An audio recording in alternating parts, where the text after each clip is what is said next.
Exercise 10.3 हम question number 10 तक NCERT solve कर चुके थे। Now we will start with question number 11।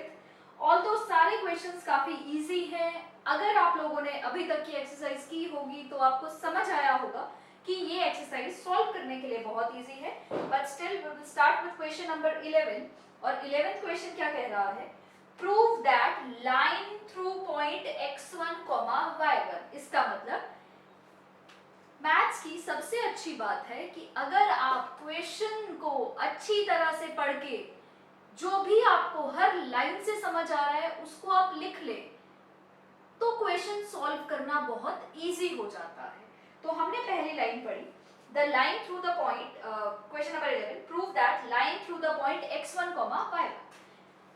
तो कोई लाइन है जो किसके थ्रू पास हो रही है, x1, y1 के। ओके, पहली लाइन से ये समझ आया। And parallel to line ax plus by plus c equal to 0, और यही line is parallel to another line and equation of this line is ax plus by plus c equal to 0 is, आपको prove करना है। Prove करने का मतलब है already answer given है, आपको सिर्फ उस आंसर तक पहुंचना है। तो कह रहा है कि एक लाइन है जो x1, y1 के थ्रू पास कर रही है and this line is parallel to another line having equation this, you have to prove that equation of this line is a x minus x1 plus b y minus y1 is equals to 0। आपको ये prove करना है कि इस line की equation जो है ये होगी। बड़ा सिंपल सा क्वेश्चन है, आपने ऑलरेडी ऐसे काफी सारे क्वेश्चंस किए हुए हैं। अगर एक लाइन पे एक पॉइंट गिवन है तो आप उस लाइन की इक्वेशन कैसे, उस लाइन की इक्वेशन निकालने का क्या तरीका है, काफी सारे मेथड्स होते हैं। अगर आपको दो पॉइंट गिवन है या पॉइंट और एक पॉइंट गिवन है और अगर आपको उस लाइन की स्लोप मिल जाए तो you can use point slope form to find equation of this line. हमको स्लोप तो नहीं पता इस लाइन की, बट एक दूसरी लाइन है which is parallel to this line और उस लाइन की इक्वेशन गिवन है। तो क्या आप इस लाइन की इक्वेशन से इसका स्लोप निकाल सकते हैं? जी बिल्कुल निकाल सकते हैं। अगर इसका स्लोप निकल जाता है then because these two lines are parallel then the slope of these lines will be equal. तो हमारा मेन काम रहता है you have to find the slope of this ax plus by plus c equal to 0। चलिए इसकी slope निकालते हैं, ax plus by plus c equal to 0। Slope निकालने के लिए यू विल कन्वर्ट इसको y is equals to mx plus c form में convert कर देंगे। y यही रहेगा, बाकी सब इधर शिफ्ट हो जाएगा। ax इधर प्लस था इधर माइनस बन जाएगा, c इधर प्लस था इधर माइनस, क्योंकि 20 के साथ मल्टीप्लाई हो रहा है तो b इधर जाके डिवाइड हो जाएगा। तो mx इक्वेशन क्या थी, y is equals to mx plus c। तो इसका मतलब x के साथ का x का जो कोफिशिएंट है that is our slope, therefore slope of this line is -a/b। अगर इस लाइन की slope, if slope of m2 is equals to -a/b then what will be the slope of m1 will be equal to m2, क्योंकि these two lines are parallel और आपको पता है slope of parallel lines is always equal. चलिए जी इसको put करते हैं। Now m1 is equals to m2, therefore m1 is equals to -a/b using point slope form। Point कौन सा है हमारे पास, पॉइंट है x1, y1, using point slope form to find equation of line। तो आप पॉइंट स्लोप फॉर्म यूज करेंगे equation की line निकालने, लाइन की इक्वेशन निकालने के लिए। तो पॉइंट आ गया x1, y1, तो हमारा पॉइंट स्लोप फॉर्म बन जाएगी y minus y1 is equals to m, what is m, -a/b, m x minus x1। ये जो पॉइंट है x1 और y1 ये ऑलरेडी, ये तो गिवन ही x1, y1 है, इसकी जगह कुछ और भी हो सकता था बट ये कुछ और नहीं है, ये पॉइंट ही x1, y1 है। चलिए इसको सॉल्व करते हैं। ये b इधर डिवाइड हो रहा है, इधर जाके मल्टीप्लाई हो जाएगा, ये बन जाएगा by minus y1, this a is negative, it will become -a x minus x1। Now you will check your equation किस फॉर्म में गिवन है, a और b दोनों एक साइड पे हैं। चलिए जी a को भी इधर ले आते हैं, क्योंकि ये इधर नेगेटिव है, इधर आके a बन जाएगा positive, plus b already positive है, y minus y1 is equals to इस साइड रह जाएगा 0। तो this is equation of line which is parallel to this another line. चलिए अब चलते हैं अपने नेक्स्ट क्वेश्चन पे। Question number 12। क्वेश्चन नंबर 12 कह रहा है two lines passing through point 2, 3। दो लाइन्स है जो एक पॉइंट के थ्रू पास कर रही है। इसका मतलब ऐसा होगा ये दो लाइन्स 2, 3 के थ्रू पास कर रही है, intersect each other at an angle of 60 degree. When these two lines intersect each other they intersect at an angle of 60 degree. ठीक है जी। If slope of one line is 2, let's say this is m1. अगर आपको m12 given है, let's say this is m2, क्या m2 given है? नहीं जी, कुछ नहीं दिया हुआ। If slope of one line is 2, find the equation of other line. आपको दूसरी लाइन की इक्वेशन निकालनी है। अगेन आपको जब भी आप क्वेश्चंस कर रहे हैं, आपको सारी चीजें जो भी पूछा गया है, आपको इक्वेशन पूछा गया है, find the equation of line, तो आपके दिमाग में एकदम से आ जाना चाहिए कि इक्वेशन निकालने के तरीके क्या-क्या होते हैं। इक्वेशन निकालने के क्या-क्या काफी सारे मेथड्स हमने पढ़े हैं। पॉइंट स्लोप फॉर्म, अगर आपको पॉइंट गिवन है, स्लोप गिवन है, तो आप इक्वेशन निकाल सकते हैं। इंटरसेप्ट फॉर्म पढ़ी है। तो आपको सबसे पहले यहाँ पे आपको क्या नजर आ रहा है, अगर आपको m1 गिवन है और आपको इक्वेशन किस लाइन की पूछी है, find the equation of two lines passing through point this intersect each other at an angle of 60 degree. If slope of one line is 2, find the equation of other line. एक line की slope given है और उस line की equation नहीं पूछी हुई, आपसे इक्वेशन इस लाइन की पूछी है। अब ध्यान से देखेंगे, पूछा तो आपको इक्वेशन है, पर इक्वेशन निकालने के लिए, किसी भी लाइन की इक्वेशन निकालने के लिए आपके पास या तो उस लाइन पे दो पॉइंट्स गिवन हो या आपको एक पॉइंट और स्लोप गिवन हो। अब आप ध्यान से देखेंगे, ये जो पॉइंट 2, 3 है, ये कौन सी लाइन पे, एक लाइन पे है या दोनों पे है, दोनों पे है। इसका मतलब आपको एक लाइन की जो स्लोप है वो गिवन है, बट पॉइंट तो उसी लाइन पे गिवन है। अगर ये पूछा होता कि इस लाइन की स्लोप है 2 और पॉइंट इस पे 2, 3 है, बड़ा इजी होता कैलकुलेट करना। पर अब दिक्कत क्या आई कि आपको जो इक्वेशन निकालनी है वो दूसरी लाइन की निकालनी है, पर कोई बात नहीं, इस लाइन पे आपको एक पॉइंट गिवन है 2, 3 जो कि दोनों लाइन के लिए कॉमन है क्योंकि इंटरसेक्ट कर रहा है। तो basically what you have to calculate is equation is slope of this another line, इस सेकंड लाइन की स्लोप निकालनी है। अब सेकंड लाइन की स्लोप कैसे निकल सकती है, जब आपको एक लाइन की स्लोप गिवन है और उन दोनों का पॉइंट ऑफ इंटरसेक्शन गिवन है। अगर आपको याद आ रहा होगा कुछ, हमने एक फॉर्मूला पढ़ा था जिसमें आपको कैलकुलेट करना होता है, वो फॉर्मूला था basically to find angle between two intersecting lines. और वो फॉर्मूला क्या था, angle between two intersecting lines का tan theta is equals to m2 minus m1 upon 1 plus m1 m2, यही था। To find angle between two lines आपका एक formula था m2 minus m1 या m1 minus m2, आप कुछ भी किसी भी तरीके से इसको लिख सकते हैं। tan थीटा इज, चलो आपने लिखा था m1 minus m2, हम इसको m1 minus m2 ही लिख लेते हैं, अदरवाइज कोई फर्क नहीं पड़ता आप किसको m1 कंसीडर कर रहे हैं किसको m2 कंसीडर कर रहे हैं। m1 minus m2 upon 1 plus m1 m2, तो ये फॉर्मूला क्या था, रिलेशन था बिटवीन किसके बीच, angle between lines and slope के बीच। इसका मतलब अगर आपको देयर आर 3 वेरिएबल्स, कौन कौन से, एक tan theta, basically theta is one variable, and m1 slope of one line and slope of another line, there are basically 3 variables. इसमें से आपको 2 वेरिएबल्स गिवन है क्वेश्चन में, क्या, theta is given and one of the slopes is given, एक slope given है। इसका मतलब क्या, बड़ी इजीली दूसरी स्लोप निकाल सकते हैं, हाँ जी निकाल सकते हैं। अभी तक आपको ये समझ आ चुका होगा कि चीजों को याद करना, चीजों को याद रखना जरूरी नहीं है, उनकी एप्लीकेशन भी उतनी ही जरूरी है। हमने काफी सारी चीजें अभी तक हम कर चुके हैं, बट आपको वो चीज अप्लाई कहाँ करनी है वो भी काफी इंपॉर्टेंट है। चलिए जी, तो यहाँ देखते हैं tan theta is nothing but 1060 is equals to m1 is your 2 minus m2 upon 1 plus 2m2. ठीक है जी, अब ये आ गया. What is value of 1060? 1060 is nothing but root 3 is equals to 2 minus m2 upon 1 plus 2m2.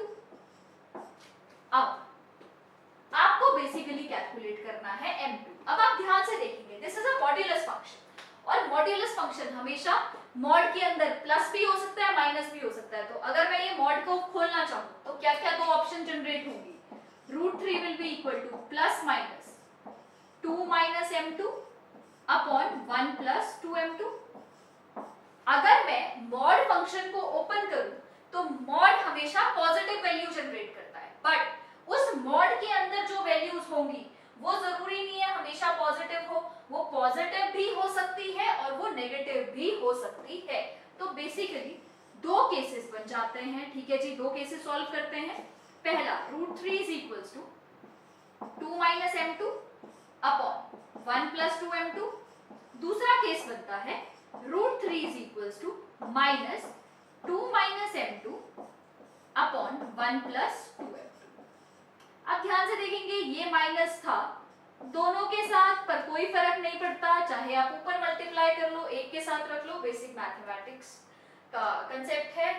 तो चलिए इसको solve करते हैं. पहले वी विल कैलकुलेट m2. यहां से m2 कैलकुलेट करने की कोशिश करते हैं. Simply you have to cross multiply it. ये बन गया root 3 plus 2 root 3 m2 is equals to 2 minus m2. You have to calculate m2. तो m2 वाले सारे वेरिएबल्स एक तरफ और बाकी सारे कांस्टेंट एक तरफ. तो m2 इधर आ जाएगा, ये बन जाएगा, एंड रूट 3 इस साइड चला जाएगा, ये बन जाएगा 2 root 3 m2 plus m2 is equals to 2 minus root 3. m2 common ले लेते हैं, ये बन जाएगा 2 root 3 minus plus 1 is equals to 2 minus root 3. m2 की वैल्यू यहां से आ गई, m2 is equals to 2 minus root 3 upon 2 root 3 plus 1. तो m2 की एक हमारी वैल्यू आ गई ये, जब हमने मॉड को पॉजिटिव लिया था. चलिए अब देखते हैं जब हमने नेगेटिव लिया था तो क्या होता है. सिंपल कैलकुलेशन है, कुछ मुश्किल चीज नहीं है. तो फर्स्ट केस में हमारा जो m2 का वैल्यू आया that is 2 minus root 3 upon 2 root 3 plus 1. बिल्कुल सेम तरीके से आप इसको भी सॉल्व कर लेंगे. चलिए जी सॉल्व करने की कोशिश करते हैं अगेन. अब बिकॉज दिस इज माइनस तो ये माइनस दोनों के साथ डिस्ट्रीब्यूट हो जाएगा, तो ये क्रॉस मल्टीप्लाई अगेन उसी तरीके से हो जाएगा. ये बन जाएगा root 3 plus 2 root 3 m2 is equals to, this is negative 2, ठीक है जी, and this is plus m2. इस माइनस की वजह से ये माइनस बन गया और ये माइनस जो ऑलरेडी था वो हमारा प्लस बन गया. चलिए उसके बाद अगेन m2 सारा एक तरफ और बाकी सारा कांस्टेंट दूसरी तरफ. ये बन गया 2 root 3 m2 minus m2 is equals to minus 2 minus root 3. Again we will take m2 common, ये बन गया 2 root 3 minus 1 is equals to, you can take minus common here, ये बन गया माइनस 2 प्लस रूट 3. अब ये m2 की दूसरी वैल्यू आ जाएगी minus 2 plus root 3 upon 2 root 3 minus 1. ये आ गई हमारी m2 की दूसरी वैल्यू. तो m2 की दो वैल्यूज आएंगी डिपेंडिंग अपॉन कि आपने मॉड प्लस लिया है या मॉड माइनस लिया है. क्लियर है जी यहाँ तक. तो दो वैल्यूज आ चुकी हैं हमारे मॉड की. अब आपकी स्लोप की दो वैल्यूज आ चुकी हैं m2. अब अगर स्लोप की दो वैल्यूज आई है तो इक्वेशन में भी वो दो बार यूज करना पड़ेगा. आप इक्वेशन में सिर्फ एक बार ये वैल्यू यूज नहीं कर सकते, आपको पहली बार ये यूज करना पड़ेगा और दूसरी बार ये यूज करना पड़ेगा. तो बेसिक कैलकुलेशन है, कुछ भी नहीं है. मैं यहाँ पे इसकी वैल्यू को इक्वेशन में पुट करती हूँ. सिंपल कैलकुलेशन है. Now slope of this line, case 1 is when your m2 is equals to 2 minus root 3 upon 2 root 3 plus 1. This is our case 1. अगर ये m है और अगर इस पे एक पॉइंट है 2,3, तो what will be the slope of line? Now using which form? Now using point slope form, equation of line, point slope form use करेंगे. y is equals to mx plus c. मैं आप formula point slope form use करेंगे. y minus y1 is equals to m x minus x1. y minus y1 is equals to m x minus x1. इससे हमारी equation of line use हो जाए. y minus y1, what is value of y1? y1 is 3 is equals to what is value of m? m is 2 minus root 3 upon 2 root 3 plus 1 into x minus 2. हमने ये y minus y1 equation of line एक point के through pass कर रही है और slope के through pass कर रही है. When any line passes through point and slope, तो उस लाइन की इक्वेशन क्या हो जाती है? y minus y1 is equals to mx minus x1. चलिए जी, नाउ क्रॉस मल्टीप्लाई करते हैं. कैलकुलेशन थोड़ी सी लंबी हो जाएगी. ये बन जाएगा 2 root 3y plus y minus 6 root 3 minus 3 is equals to 2x minus 4 minus root 3x plus 2 root 3. Calculation थोड़ी सी लंबी हो जाएगी. बस प्लस माइनस का ध्यान रखना है, कोई गलती ना हो जाए. सारे y एक तरफ, सारे x एक तरफ कंबाइन कर दो और सारा कांस्टेंट एक तरफ कंबाइन कर दो. ये y कॉमन ले लेते हैं. ये बन गया 2 root 3 plus 1. x को सारा एक साथ ले आते हैं. ये बन गया minus 2x plus root 3x. तो मैंने इसमें से प्लस कॉमन ले लिया. ये बन गया रूट 3 माइनस 2. अगर आपने यहाँ पे कौन सा स्टेप स्किप किया है? जब ये 2x इधर आके माइनस 2x बन गया, माइनस रूट 3x इधर आके प्लस रूट 3x बन गया और दोनों में से x कॉमन ले लिया. अब बचा सिर्फ ये वैल्यूज. चलिए इनको हम इस साइड लेके जाते हैं. Minus 4 plus 3 is minus 1. 2 root 3 plus 8 root 3. तो basically equation of our line is x into root 3 minus 2 plus y into 2 root 3 plus 1 minus 8 root 3 minus 1 plus 1 equal to 0. तो ये है हमारी लाइन की इक्वेशन जब हमने स्लोप लिया था केस 1 में. तो equation of line is root 3 minus 2x plus 2 root 3 plus 1y is equals to, या आप इस साइड ले आए तो you can write it in both ways. दोनों तरीकों से आप इसको लिख सकते हैं. चलिए अब अगेन केस 2 लेते हैं. Case 2 is when your m2 is equals to minus 2 plus root 3 upon 2 root 3 minus 1. Using point and slope to calculate equation of line. Using point and slope to calculate equation of line. चलिए, तो it is y minus y1 is equals to m x minus x1. Again मैं यहाँ पे ये नहीं लिख रही हूँ, सीधा वैल्यूज पुट करते हैं. y minus y1 is 3 is equals to m is minus 2 plus root 3 upon 2 root 3 minus 1 into x minus 2. ये बन गया हमारा. हमने इसमें अपनी स्लोप और पॉइंट की वैल्यूज पुट कर दी. चलिए प्लेन कैलकुलेशन है, अगेन करते हैं. ऑल्दो जरूरत नहीं होनी चाहिए ये करने की. जरूरत मतलब मैं ये करूं, सॉल्व करूं, उसकी जरूरत नहीं होनी चाहिए, क्योंकि आपको ये सिंपल कैलकुलेशन आनी ही चाहिए. बट चलिए सॉल्व कर लेते हैं. Minus 5 minus 6 root 3 plus 3 equal to, again अगर ये माइनस यहाँ है तो मैं ये माइनस इधर भी लिख सकती हूँ और ये माइनस इधर भी आ सकता है। चल, minus 2x plus 4 minus root 3x plus 2 root 3। आगे सारे y एक तरफ सारे x एक तरफ कंबाइन करते हैं, y कॉमन ले लिया, 2 रूट 3 माइनस 1।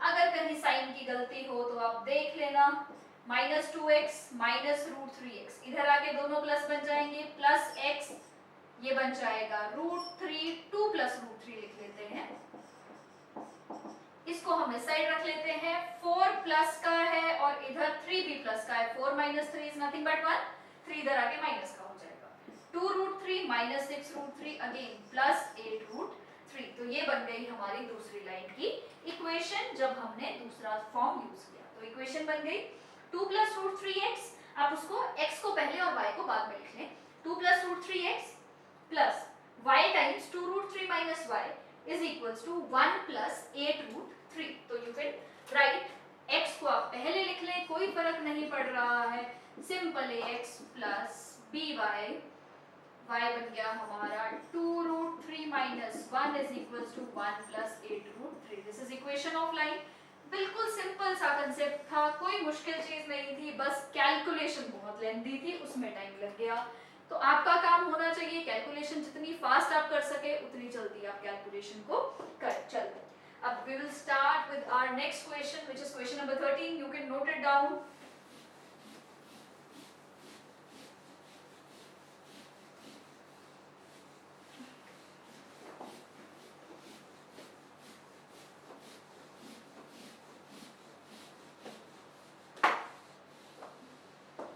चलिए क्वेश्चन नंबर 13 देखते हैं।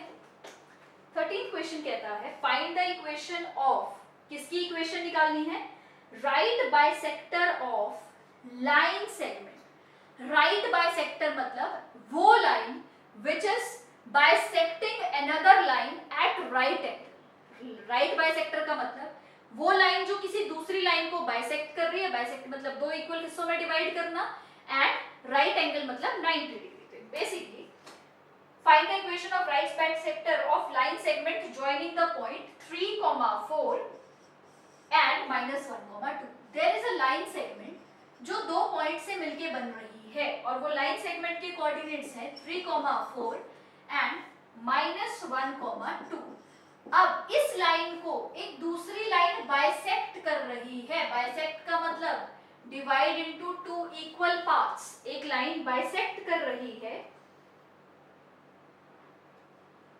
Find the equation of right bisector of line segment joining the point 3, 4 and -1, 2। So this line is bisecting this line and is perpendicular to the given line। अब ध्यान से देखेंगे, अगर आपको किसी भी लाइन की इक्वेशन निकालनी है तो आपके पास उस लाइन की आपको स्लोप पता होनी चाहिए, या आपको दो पॉइंट गिवन हो या आपको एक पॉइंट और स्लोप गिवन हो। तो देयर आर डिफरेंट क्राइटेरियाज जो आपको गिवन होने चाहिए to find slope of line. Now ये क्वेश्चन पे आते हैं। इस क्वेश्चन में आपको इस लाइन की इक्वेशन निकालनी है, ये ध्यान रखना।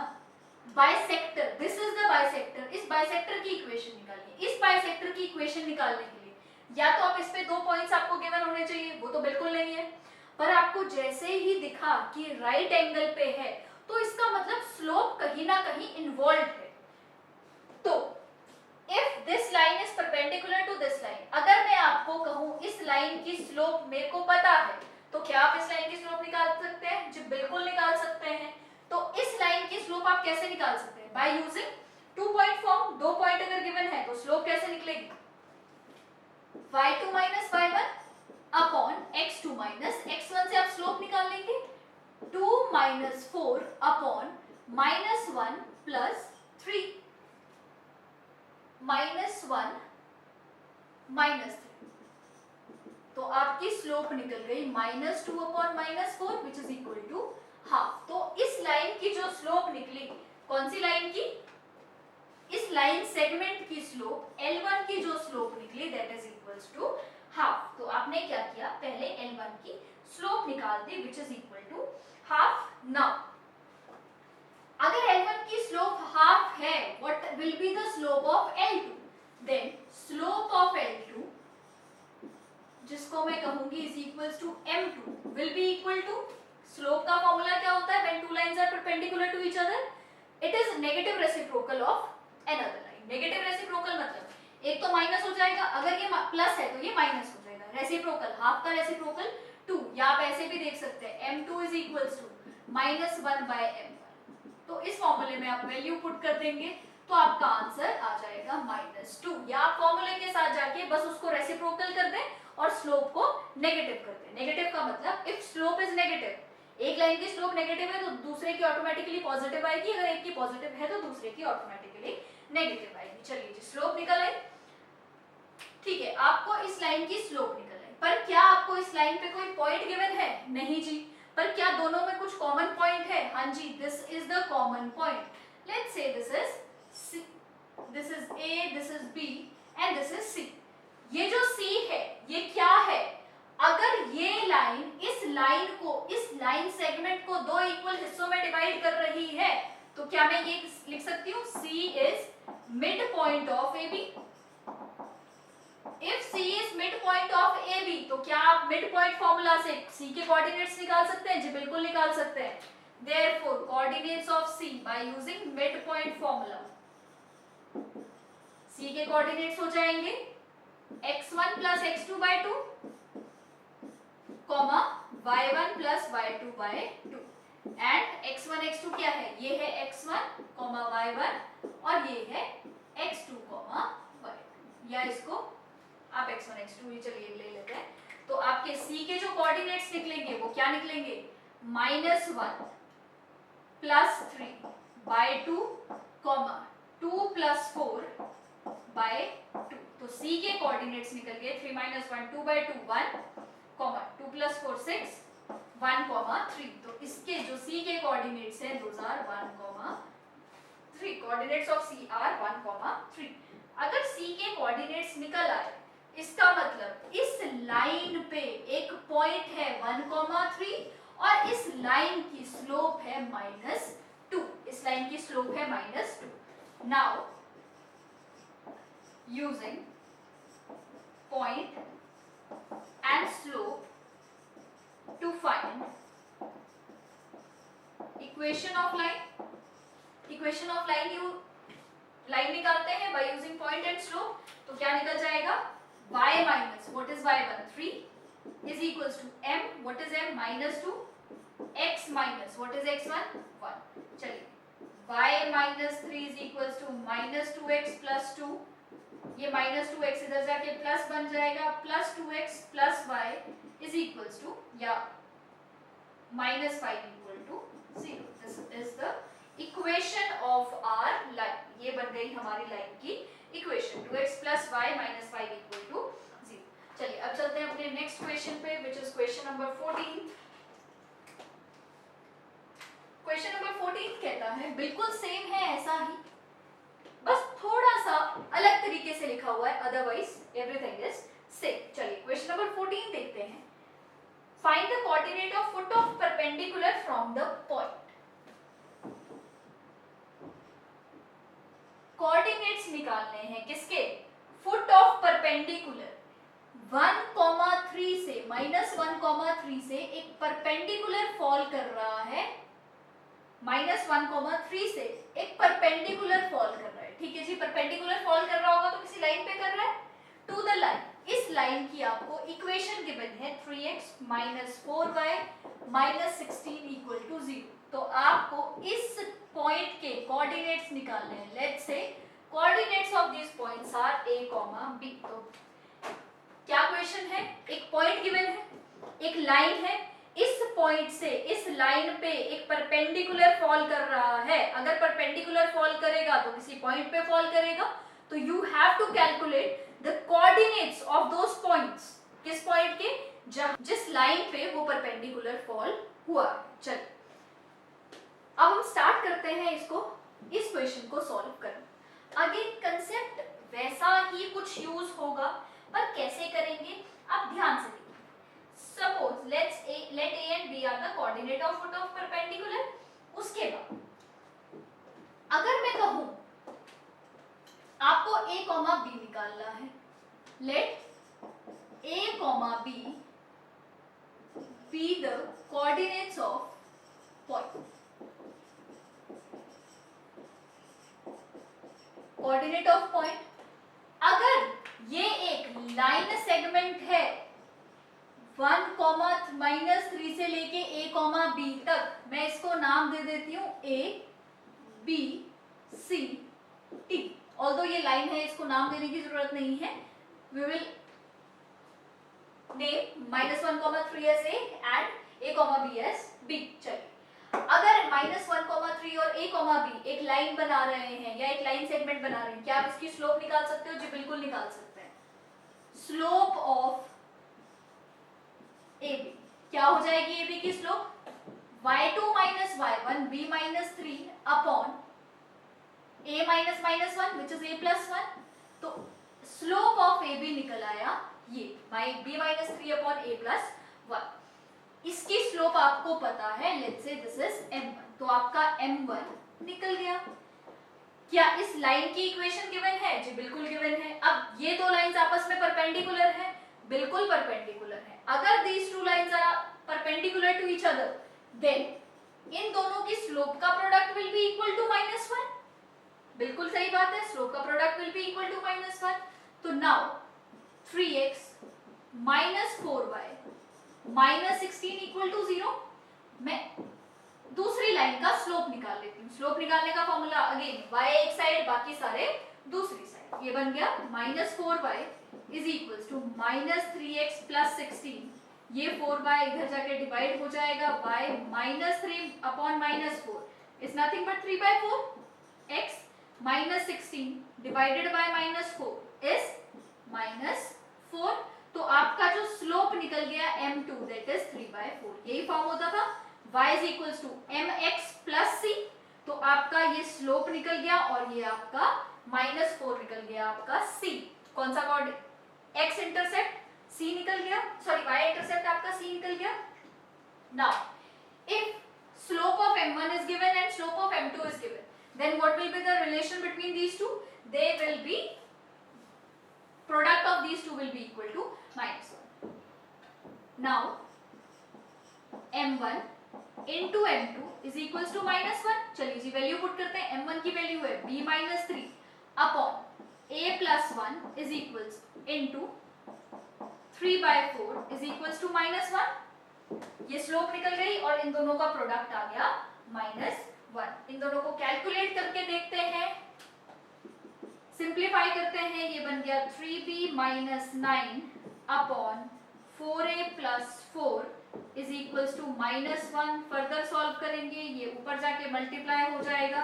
3b - 9 is equals to 4a -4a, क्योंकि -1 से मल्टीप्लाई हो रहा है, -4। ये a भी इधर जाके प्लस हो जाएगा, ये बन जाएगा 4a + 3b -9 इधर जाके प्लस हो जाएगा is equals to 5। 4a + 3b is equals to 5। हमारी एक इक्वेशन निकल गई with variable a and b। चलिए अब एक और चीज ध्यान से नोट करें। अगर मेरी ये लीनियर इक्वेशन आ गई विद टू वेरिएबल्स, अब इसको सॉल्व करने के लिए इन दो वेरिएबल की वैल्यू लेके आने के लिए आपको फिर से अगेन एक लीनियर इक्वेशन लेके आनी पड़ेगी, ताकि आपके पास दो लीनियर इक्वेशंस आ जाए with variable a and b, और ताकि आपको सॉल्व करना इजी हो जाए। अब एक चीज आप नोट करेंगे ध्यान से, ये जो पॉइंट है a, b ये किस पे लाई कर रहा है? सिर्फ इस लाइन पे लाई कर रहा है या इस पे भी लाई कर रहा है? बिल्कुल दोनों पे लाई कर रहा है।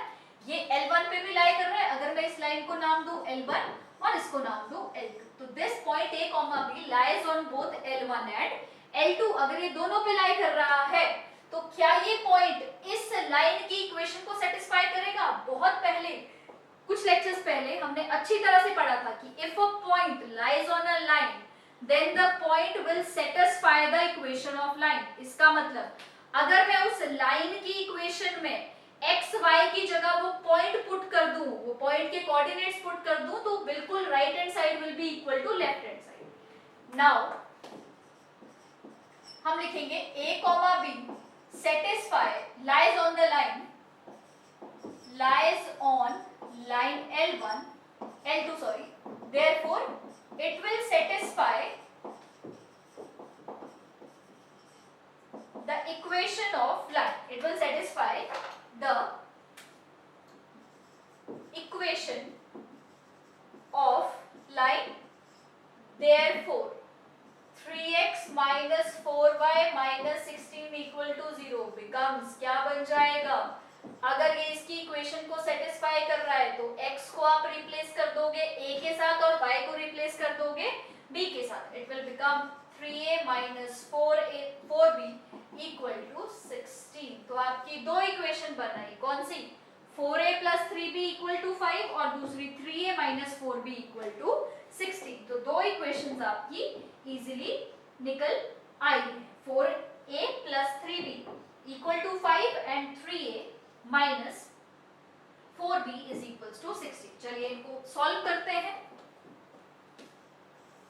इसको मैं यहाँ लिख लेती हूँ, ये बन गया 4a plus 3b equal to 5. Again elimination method use करते हैं. इसको 12 बना लेते हैं. इसको 12 बनाने के लिए मल्टीप्लाई बाय 4, इसको 12 बनाने के लिए मल्टीप्लाई बाय 3. जब आप ये करेंगे तो हम इस पे ये बन जाएगा 12a minus 16b is equals to 64. 12a plus 9b is equals to 50. Minus minus minus ये कैंसिल हो गया, minus minus minus 16 minus 9 minus 25b is equals to 16 minus 15. 16 minus 15 is 49. 16 minus 15 is 49. अब अगर आपको b की value चाहिए तो b की value will be equal to minus 49. b will be equal to minus 49 upon 25. b की value is minus 49 upon 25. अगर b की वैल्यू ये निकल आई तो क्या आप इक्वेशन में पुट करके a की वैल्यू लेके आ सकते हैं? जी बिल्कुल लेके आ सकते हैं. जब आप कैलकुलेट करेंगे तो a की वैल्यू जो आपकी आएगी that will be 68 upon 25. a की value will be equal to 68 upon 25. कैसे? आप किसी भी इक्वेशन में वैल्यू पुट कर लें. सपोज मैं इस इक्वेशन को पिक करती हूँ. इक्वेशन क्या है? 3a माइनस b की वैल्यू आई थी 4b. b is minus 49 by 25 is equals to 16. 3a minus plus बन जाएगा minus 196 by 25 is equals to 16. ये इधर जाके 3a is equals to 16 minus 196 by 25. जब आप इसको सॉल्व करेंगे, इसको मल्टीप्लाई करेंगे, माइनस 196 करेंगे तो आपका जो a की वैल्यू आ जाएगी दैट विल बी 68 upon 25. ये आप खुद सॉल्व कर लेंगे, बड़ा इजी कैलकुलेशन अब इसके बाद रहता है. चलिए ये क्वेश्चन आप नोट करेंगे. इसके बाद हम चलते हैं अपने क्वेश्चन नंबर 15 पर.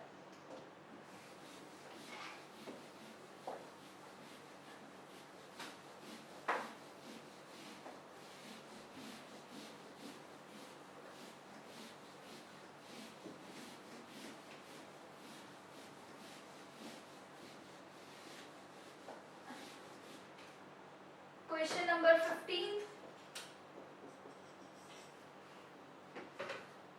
The perpendicular from origin to line y is equals to mx plus c. Perpendicular from origin. ये origin है, सपोज ये लाइन है, इस origin से इस लाइन पे, लाइन है y is equals to mx plus c. इस लाइन पे एक परपेंडिकुलर फॉल कर रहा है. ठीक है जी, लाइन से परपेंडिकुलर, ओरिजिन से परपेंडिकुलर फॉल कर रहा है on line. Meets eight point -1, 2. किस पॉइंट पे मीट करता है? ये पॉइंट है -1, 2. ऑल्दो इस साइड आना चाहिए था पर चलो कोई बात नहीं. Meets eight -1, 2. Find the value of m and c. अब आपको वैल्यू कैलकुलेट करनी है m एंड c. ठीक है, अब ध्यान से आप एक चीज नोट करेंगे. अगर ये -1, 2 है तो क्या आप इसके कोऑर्डिनेट्स बता सकते हैं?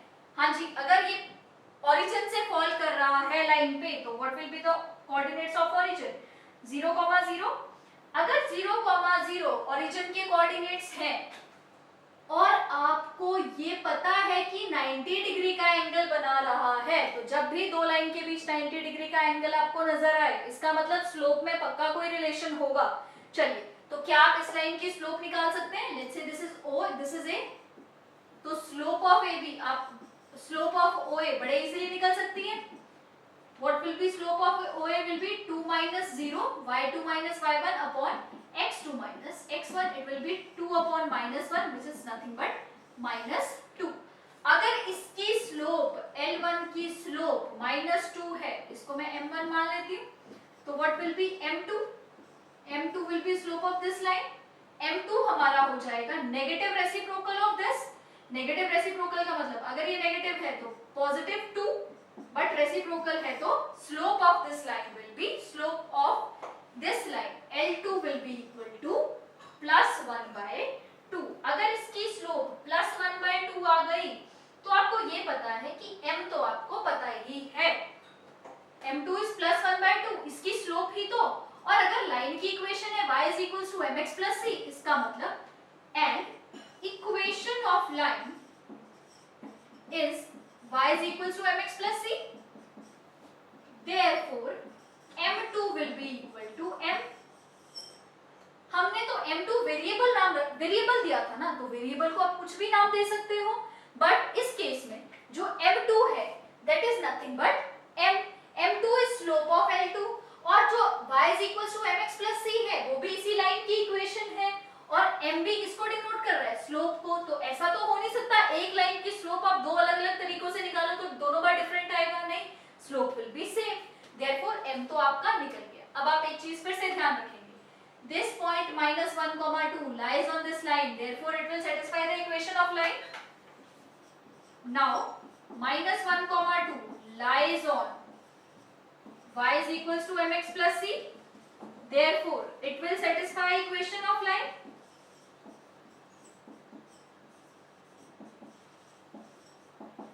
अगर ये लाइन की इक्वेशन को सेटिस्फाई कर रहा है, इसका मतलब y की जगह पुट करोगे 2 और x की जगह पुट करोगे -1, तो कोई गलती नहीं होगी. तो y की जगह आ जाएगा 2 और m is nothing but, m की वैल्यू हमने क्या कैलकुलेट की है? हाफ. m x की जगह आप क्या पुट करने वाले हैं? -1 प्लस c. हम ये क्यों कर रहे हैं? c की वैल्यू निकालने के लिए. ये अब बन जाएगा 2 is equals to -1/2 plus c. ये -1/2 इधर आके प्लस हो जाएगा, ये बन जाएगा 2 plus half is equals to c. c की वैल्यू आ जाएगी 3/2. c की वैल्यू आ गई 3/2 और m की वैल्यू आ गई 1/2. सॉरी, c की वैल्यू आ गई 5/2. 2 प्लस हाफ इज 2.5 और 2.5 इज नथिंग बट 5/2. तो ये काफी सिंपल क्वेश्चन था. अब चलते हैं हम अपने नेक्स्ट क्वेश्चन पे, which is question number 16. 16 question कह रहा है, if P and Q are length of perpendicular from origin to lines x cos theta. अब दो वेरिएबल्स हैं P and Q. क्या है ये? लेंथ ऑफ परपेंडिकुलर है. कहां से? ओरिजिन से. सपोज एक लाइन ऐसे है और सपोज दूसरी लाइन मैं ये बता, ये P है, ये Q है. P है, P and Q are length of perpendicular from origin to lines x cos theta minus y sin theta. Suppose इस लाइन का इक्वेशन है x cos theta minus y sin theta is equals to k cos 2 theta. और इस line का equation है, अब याद रखना ये परपेंडिकुलर है, ठीक है जी. और इस लाइन का इक्वेशन है x second theta, x sec theta plus y cosecant theta is equals to k. अब ध्यान से एक चीज नोट करेंगे, अगर आपको length of perpendicular from the origin given है, length of any line from perpendicular distance of any line from the origin given है, तो उसका फॉर्मूला क्या था? ax1 plus by1 plus c upon √a² plus b². इसका मतलब ये p is nothing but distance, या जिसको हम d कह रहे थे. p and q are nothing but distance, जिसको हमने किससे डिनोट किया था? d के साथ. चलिए, अब इस लाइन की इक्वेशन है x cos theta minus y sin theta is k cos 2 theta. क्या ये स्टैंडर्ड फॉर्म में है? नहीं जी, ये स्टैंडर्ड फॉर्म में नहीं है. क्या करना है कन्वर्ट करने के लिए? जो उधर k cos 2 थीटा है उसको लेफ्ट हैंड साइड पे ले आते हैं, ये बन गया x cos theta minus y sin theta minus k cos 2 theta equal to 0। इस लाइन की इक्वेशन अगर हम लिखना चाहें तो ये बन जाएगी x secant theta plus y cosecant theta minus k equal to 0। बिल्कुल यही इक्वेशन थी। ठीक है जी, अब हम करते हैं डिस्टेंस। अगर मैं इस p और q को डिस्टेंस मानूं, जो ओरिजिन से डिस्टेंस था जिसको हम d से डिनोट कर रहे थे, वो था ax1 plus by1 plus c upon under root ए स्क्वायर प्लस बी स्क्वायर, यही फॉर्मूला था। अब ध्यान से देखते हैं, अगर आपको याद होगा तो आपको पता है what are A B and C और व्हाट इज x1, y1। अगर आपको नहीं पता तो आप ध्यान से सुनेंगे कि ये था क्या। परपेंडिकुलर हमने कैलकुलेट कर लिया फ्रॉम पॉइंट x1, y1। इसका मतलब ये डिस्टेंस था किसके बीच, लाइन और जिस पॉइंट के बीच लाइन ये रही और किस पॉइंट से डिस्टेंस है 0,0 से। इसका मतलब अगर डिस्टेंस 0,0 से है तो x1, y1 जो है वो हमारे 0,0 है। What are ABC? इस केस में ये हमारा A है, ये हमारा B है और ये हमारा C है। इस केस में this is our A, this is our B and this is our C। यही था ABC x1, y1। सिंपल, हमने सिर्फ फॉर्मूला पुट किया है और फॉर्मूले के हिसाब से हम वैल्यूज चेक कर रहे हैं किसकी वैल्यू क्या है। Now let's plot these values. If I से हम पहले p की बात करते हैं तो p के केस में ये वैल्यूज क्या हो जाएंगी, ax1 व्हाट इज a। अगर मैं p की बात करूं, क्योंकि p ये वाला डिस्टेंस था तो a है cos थीटा इनटू 0, क्योंकि x1 is 0 plus again minus sine theta, चाहे आप ले लो माइनस साइन थीटा भी 0 इंटू 0 हो रहा है, प्लस c था, c की वैल्यू क्या है माइनस k cos 2 थीटा, तो मैं इसको लिख लेती हूँ minus k cos 2 theta upon under root A square plus B square. Under root what is A cos theta cos square theta plus what is b sin square theta. इसको आप solve करेंगे, ये 0 बन गया, ये 0 बन गया, बचेगा क्या माइनस k cos 2 थीटा। तो p is nothing but minus k cos 2 theta upon 1 कैसे, cos square theta plus sin square theta is 1 का रूट इज नथिंग बट 1। तो आपका जो p की वैल्यू निकल आई, p आपका आया माइनस k cos 2 थीटा का mod, minus k cos 2 theta का मॉड अपॉन 1 और अपॉन 1 तो कुछ भी नहीं है, सिंपल इट्स 1। तो ये हमारा p का वैल्यू निकल रहा है। चलिए अब हम ऐसे ही हम अपनी q की वैल्यू भी कैलकुलेट कर लेते हैं।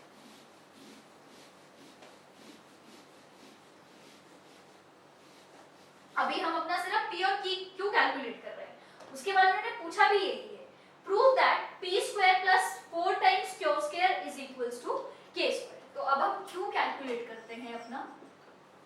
q is nothing but, again वही, लिखने की जरूरत भी नहीं है, a secant theta into x1 is 0 तो पूरा 0 बन गया, b is again cosecant theta into 0 वो भी 0 बन गया, बचा क्या सिर्फ k रहेगा, k is nothing but minus k upon under root a square is secant square theta plus b square is cosecant square theta. चलिए ये निकल गई हमारी q की वैल्यू। अब हम करते हैं इसको कैलकुलेट। हमने प्रूव क्या करना है, प्रूव दैट टू प्रूव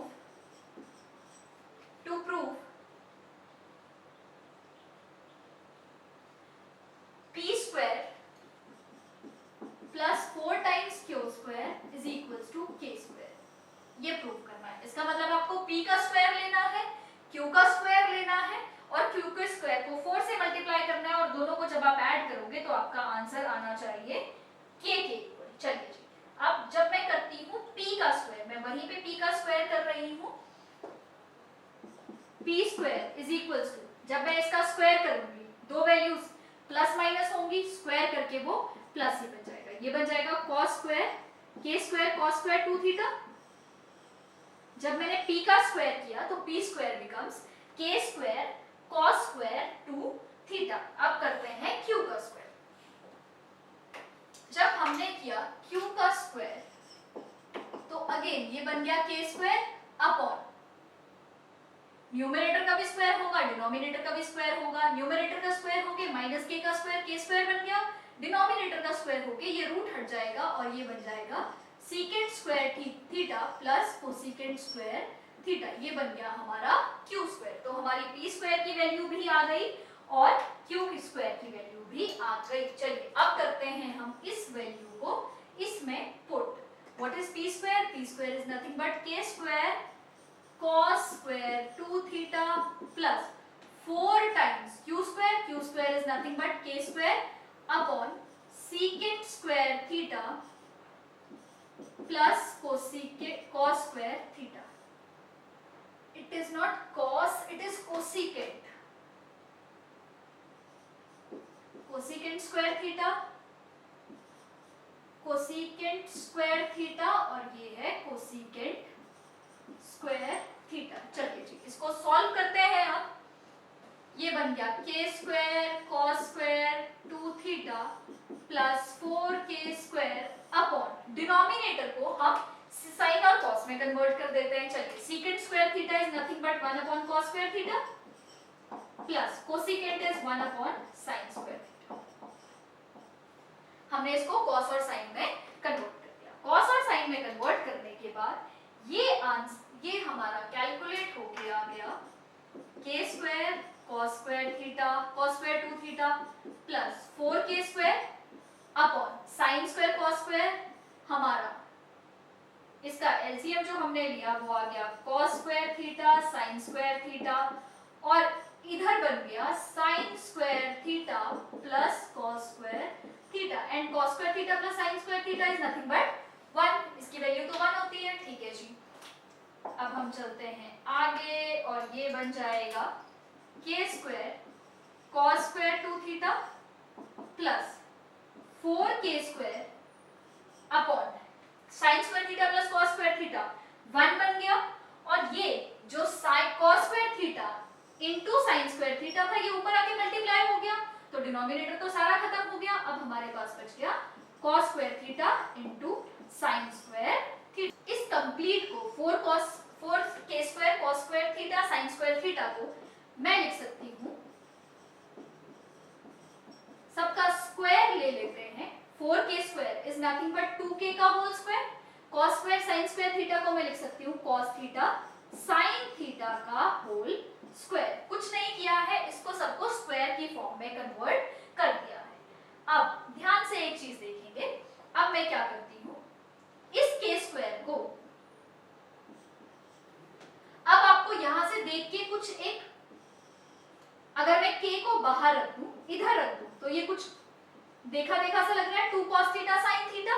इसका मतलब यहाँ पे आपको k की जरूरत है नहीं, तो k को हम बाहर निकाल लेते हैं। ये बन गया k square cos square 2 theta plus k अगर अंदर स्क्वायर में था बाहर निकल के k स्क्वायर बन जाएगा और अंदर बच जाएगा 2 cos थीटा sin थीटा।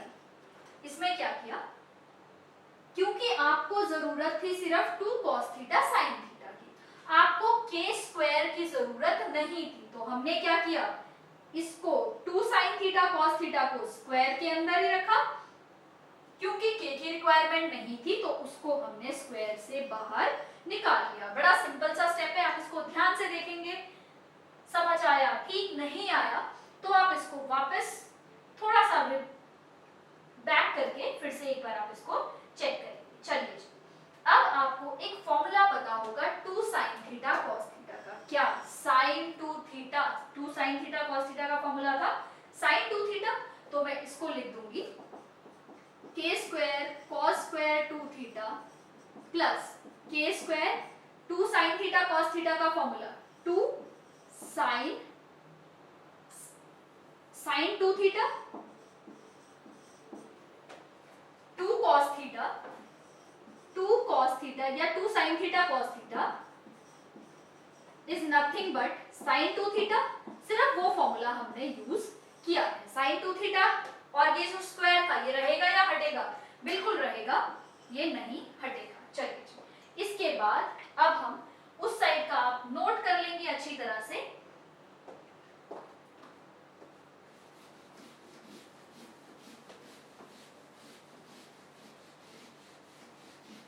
चलिए अब ये बन गया k square cos square 2 theta plus k square sin square 2 theta. k square दोनों में से आप कॉमन ले लेंगे, यहां बच जाएगा cos square 2 theta plus sin square 2 theta, cos square 2 theta plus sin square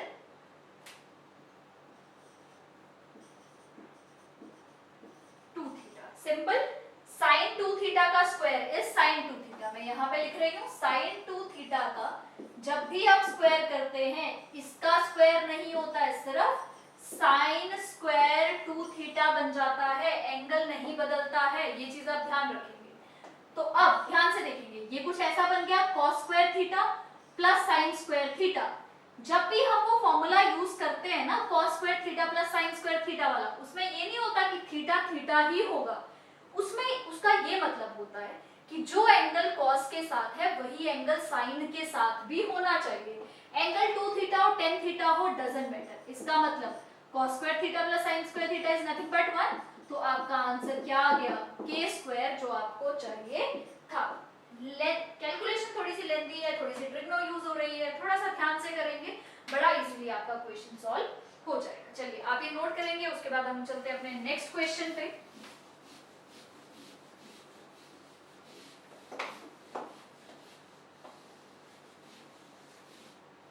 चलिए नेक्स्ट क्वेश्चन है क्वेश्चन नंबर 17 और 17th क्वेश्चन कह रहा है in a triangle ABC with vertices.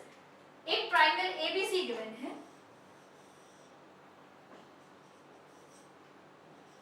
A B C, इसके वर्टेक्स गिवन है। ए का वर्टेक्स है 2, 3, बी है 4, -1, 2, 3, 4, -1 और सी है 1, 2। ये आपको वर्टिसेस गिवन है तीनों के। अब कह रहा है find the equation and length of altitude. क्या निकालना है आपको? इक्वेशन निकालनी है और लेंथ निकालनी है। किसकी? ऑल्टीट्यूड की। From the vertex A, altitude draw करना है फ्रॉम वर्टेक्स ए। वर्टेक्स ए से ऑल्टीट्यूड। पहली बात, ऑल्टीट्यूड क्या होता है? ऑल्टीट्यूड वो लाइन सेगमेंट होता है जो एक वर्टेक्स से निकलता है और ऑपोजिट साइड पे जब फॉल करता है तो ऑपोजिट साइड पे 90 डिग्री का एंगल बनाता है। ध्यान रखेंगे, उसको दो हिस्सों में नहीं बांटता है। जब भी ऑल्टीट्यूड ऑपोजिट साइड पे फॉल करेगा it makes an angle of 90 degree on the opposite side. तो ए से जब ऑल्टीट्यूड फॉल किया फ्रॉम द वर्टेक्स ए, तो let's say this altitude is D. तो आपको कैलकुलेट क्या करना है? You have to find equation and length of altitude. You have to find equation of AD and length of AD. Equation निकालनी है AD की और एडी की आपको लेंथ कैलकुलेट करनी है। अब इक्वेशन निकालना बड़ा आसान है। क्यों? क्योंकि ये ऑल्टीट्यूड और बीसी एक दूसरे के साथ 90 डिग्री का एंगल बना रहे हैं और आपको पता है जब भी 90 डिग्री का एंगल इन्वॉल्व हो, एक का अगर आपको स्लोप निकल जाए तो दूसरे का स्लोप बड़े इजीली निकल जाता है। तो इक्वेशन निकालना बहुत इजी है। चलिए अब हम करते हैं स्लोप ऑफ बीसी निकालने की कोशिश करते हैं। What is slope of BC? Again y2 minus y1, 2 minus minus 1 is 2 plus 1 upon 1 minus 4 is minus 3. ये बन जाएगा -3, it is -1। Slope of BC is -1। अगर स्लोप ऑफ BC -1 है तो स्लोप ऑफ AD क्या आ जाएगा? क्योंकि BC is perpendicular to AD, तो इन दोनों की स्लोप का product is -1, it is negative reciprocal. तो स्लोप ऑफ AD हो जाएगा -1 बाय स्लोप ऑफ BC। यही होता है। -1 by -1 is nothing but 1। चाहे आप ऐसे कर लो, चाहे ये समझ लो कि it is negative reciprocal of slope of other line. ठीक है जी, यहां तक हो गया। अब चलते हैं नेक्स्ट पे। स्लोप आ गया हमारा। अगर AD का स्लोप आपको पता चल गया, स्लोप इज 1, और आपको इसका एक पॉइंट भी पता है 2,3, तो क्या इसकी इक्वेशन निकल सकती है? जी बिल्कुल निकल सकती है। Now equation of AD through point A and slope 1, through point A and slope 1। चलिए जी इक्वेशन निकालते हैं। इक्वेशन का फॉर्मूला अगेन वही y minus y1 is equals to mx minus x1। y minus what is y1 is 3 is equals to m x minus x1। तो हमारा equation जो निकल गया that is y minus 3 is equals to mx minus 2। m की value में 1 put कर दूं? जी बिल्कुल कर देते हैं। y minus 3 is equals to x minus 2, ये बन जाएगा x minus y is equals to x minus y is equals to minus 1। आपकी निकल गई equation of line x minus y is equals to minus x minus y is equal to minus 1। This is the equation of line. अब अगर आपकी equation of BC निकल गया, equation of AD निकल गया जो आपसे पूछा था, अब आपको डिस्टेंस बताना है AD का। अब आप ध्यान से एक चीज देखेंगे, हमने अभी किया था distance between point and a line. Distance between point and a line, D जो हमने फॉर्मूला किया था, D का वैल्यू क्या था? D is equals to ax1 plus by1 plus c upon under root a square plus b square. ये हमारा D था। इसका मतलब आपको डिस्टेंस निकालना है, distance between point A and line segment BC। तो डिस्टेंस बिटवीन पॉइंट ए, चलो पॉइंट के कोऑर्डिनेट्स तो आपको पता है, पर आपको क्या नहीं पता? आपको BC की इक्वेशन नहीं पता। तो कैसे निकलेगी? अब हम निकालते हैं इक्वेशन ऑफ BC। चलिए BC की इक्वेशन निकालने के लिए आप कोई भी एक पॉइंट यूज कर लेंगे और स्लोप यूज कर लेंगे, क्योंकि आपको BC का स्लोप पता है। y minus 2 is equals to m क्या है? BC का slope is minus 1, x minus 1। ये बन गया y minus 2 is equals to minus x plus 1। इसका इक्वेशन निकल जाएगा x प्लस y, ये इधर 1 प्लस में इधर जाके माइनस हो जाएगा, minus 3 equal to 0। This is equation of BC। अब आपको BC का इक्वेशन भी पता चल गया और पॉइंट भी पता चल गया जहां से डिस्टेंस निकालना है। तो D या मैं कहूं AD will be equal to ax1। what is a is 1, x का coordinate is a, line segment BC है ना। अगर आपको डिस्टेंस निकालना है, डिस्टेंस निकालने का फॉर्मूला था ax1 plus by1 plus c, where a b c are coordinates of the line, उस लाइन के कोऑर्डिनेट जिसका आपको डिस्टेंस निकालना है, and x1 y1 are the coordinates of the point। तो आपका a आ गया 1 इनटू x1 क्या है? पॉइंट के कोऑर्डिनेट क्या है? पॉइंट के कोऑर्डिनेट्स आर 2, 3। a आ गया 1 into 2 plus what is your b is again 1 and y1 is 3 plus c की value is minus 3 upon under root a square plus b square. a आ गया 1, b square भी आ गया 1। तो योर डिस्टेंस और AD is equals to 2 plus 3 minus 3 upon under root 2। distance is equals to, your distance will be equal to 2 mod upon root 2। क्योंकि distance can never be negative, तो इसको हम लेंगे positive. 2 upon root 2 is nothing but root 2। therefore distance between A and this line segment BC is equals to under root 2। चलिए अब चलते हैं अपने लास्ट क्वेश्चन पे।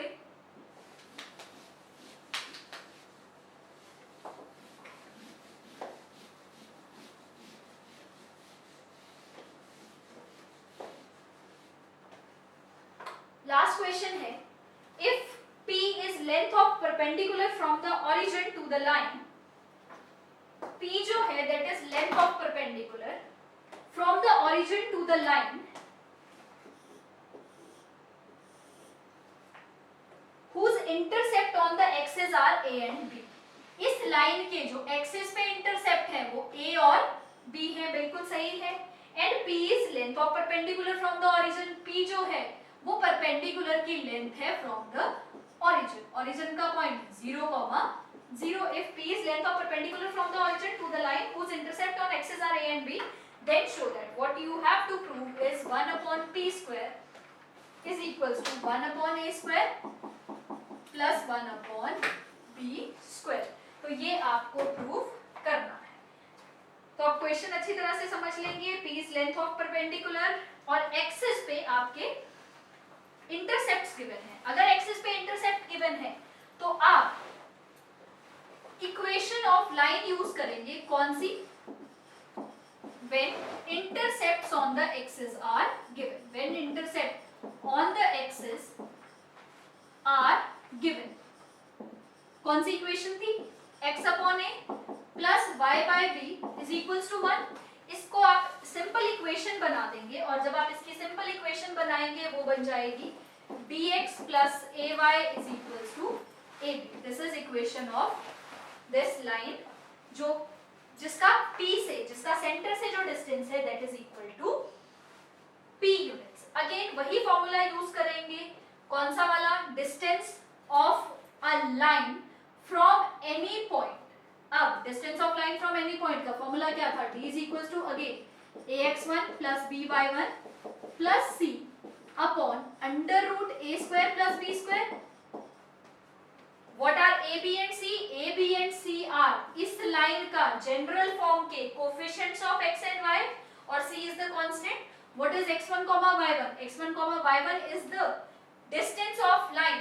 किस लाइन का डिस्टेंस? From the point. तो उन पॉइंट के जिस पॉइंट से आपका डिस्टेंस आपको निकालना है x1, y1 are the coordinates of the point। चलिए जी, क्या ये स्टैंडर्ड फॉर्म में है हमारी इक्वेशन? नहीं, इसको आप स्टैंडर्ड फॉर्म में लिख लेंगे। bx plus ay minus ab is the equation in the standard form। चलिए यहाँ पे इसको पुट करने की कोशिश करते हैं। ये d नहीं है, ये हमारा p है। तो ax1, a is our b, यहाँ पे लिख रही हूँ a is equals to b, b is equals to a and c is equals to minus ab। आप ये वैल्यू पुट करेंगे। अब आप ध्यान से देखेंगे जो आपका x1, y1 है वो दोनों 0, 0 है। इसका मतलब a भी 0 बन गया, b भी 0 बन गया। तो मैं यहाँ पे a और b नहीं लिख रही हूँ। बचेगा क्या? Minus ab upon under root a square plus b square. तो p is nothing but minus ab upon under root a square plus b square. चलो इसको मैं कर देती हूँ स्क्वायरिंग बोथ साइड्स, क्योंकि आपको p नहीं चाहिए, आपको p स्क्वायर चाहिए। ये बन जाएगा p square is equals to a square b square upon a square plus b square. क्योंकि रूट हट जाएगा तो आपका वो बन जाएगा a square plus b square.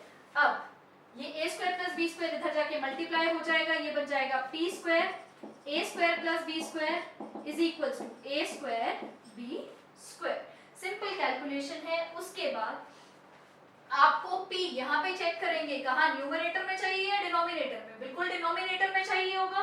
तो हम p स्क्वायर को एक तरफ लेके आते हैं और ये इधर जाके डिवाइड हो जाएगा। ध्यान से देखेंगे a square plus b square upon a square b square is equals to 1 upon p square. अब इसको आप डिवाइड कर देंगे क्योंकि ये जो a square plus b square upon a square b square है, ये जो denominator a square b square है, ये सिर्फ a स्क्वायर का नहीं है, सिर्फ b स्क्वायर का नहीं है, दोनों के साथ है। आप डिस्ट्रीब्यूट कर दें इसको, a square b square plus b square upon a square b square is equals to 1 by p square. b square cancel, a square cancel, ये बन जाएगा 1 upon b square plus 1 by a square is equals to 1 by p square. वही result है जो आपको यहाँ पे calculate करना था। तो अभी हमारी 10.3 एक्सरसाइज कंप्लीट हो चुकी है। आप ये क्वेश्चंस फिर से प्रैक्टिस करेंगे और जब हमारी नेक्स्ट मिसलेनियस एक्सरसाइज होगी तो आपको क्वेश्चंस करने में कोई प्रॉब्लम ना आए। Thank you.